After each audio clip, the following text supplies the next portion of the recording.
এদিকে বন্যায় দেশের ৬ জেলায় এখন পর্যন্ত অন্তত ১৭,৯৬,২৪৮ জন ক্ষতিগ্রস্ত হয়েছে।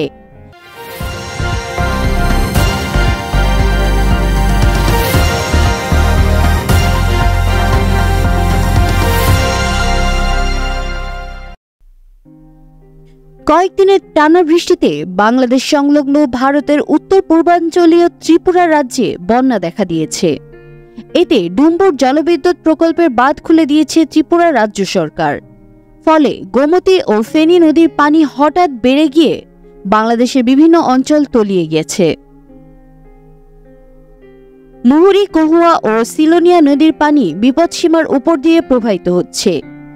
বুধবার সকাল থেকেই ফেনী, নোয়াখালী, কুমিল্লার অবস্থা খারাপ হতে শুরু করলে চারদিকে আর্তনাদের সৃষ্টি হয়। অতীতে ফেনী বা নোয়াখালীর মানুষ কখনোই এমন পরিস্থিতিতে না পড়ায় তাদের কোনো প্রস্তুতি ছিল না বন্যা মোকাবেলার। বন্যার পানি প্রবেশ করায় জনজীবন বিপর্যস্তের পাশাপাশি যোগাযোগ বিচ্ছিন্ন হয়ে পড়েছে কয়েক লাখ মানুষ। দেশের বিভিন্ন স্থান থেকে নিজেদের উদ্ধার আকুতি জানাচ্ছেন বন্যার্তরা। এমন পরিস্থিতিতে দেশকে বন্যা থেকে রক্ষার আকুতি জানিয়েছেন চিত্রনায়িকা অপু বিশ্বাসও। ২১ আগস্ট নিজের ভেরিফাইড ফেসবুক পেজে বন্যা আক্রান্ত একটি ডামি ছবি শেয়ার করে সৃষ্টিকর্তার সাহায্য কামনা করেন তিনি। ক্যাপশনে অভিনেত্রী লিখেছেন, সর্বশক্তিমান আল্লাহ, আমাদের দেশকে বন্যা থেকে রক্ষা করো। বন্যার এমন ভয়াবহ পরিস্থিতিতে ঢাকাই সিনেমার চিত্রনায়িকা পরিমণির হৃদয় ভেঙে গিয়েছে।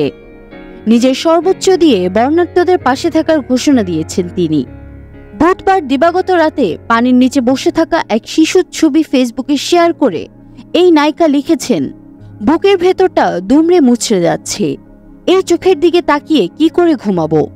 এরপর আল্লাহর সাহায্য প্রার্থনা করে পরি লেখেন, আল্লাহ তুমি সহায় হও, কেউ নাই আর এখন, আমি যাব, আমার সর্বোচ্চ চেষ্টা দিয়ে যা করার করব ইনশাআল্লাহ।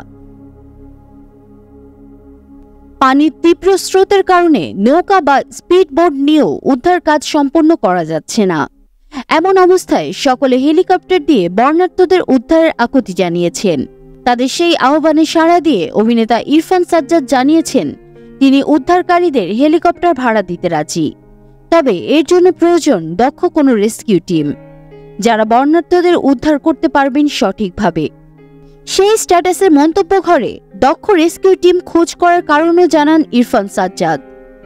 তিনি লেখেন, হেলিকপ্টার ব্যবহার করে এমন আবহাওয়াতে উদ্ধারে যাওয়া সহজ কাজ নয়, এজন্য দক্ষ টিম প্রয়োজন। এদিকে বন্যায় দেশের ৬ জেলায় এখন পর্যন্ত অন্তত ১৭,৯৬,২৪৮ জন ক্ষতিগ্রস্ত হয়েছে। এছাড়া ফেনীতে পানিতে ডুবে একজন মারা গেছে। আবহাওয়া সংস্থাগুলোর তথ্য অনুযায়ী আগামী ৪৮ ঘন্টায় দেশের উত্তর পূর্বাঞ্চল ও তৎসংলগ্ন উজানে মাঝারি থেকে ভারী বৃষ্টিপাতের পূর্বাভাস রয়েছে। দেশের উত্তর পূর্বাঞ্চল ও পূর্বাঞ্চলের প্রধান নদীর পানি বাড়ছে।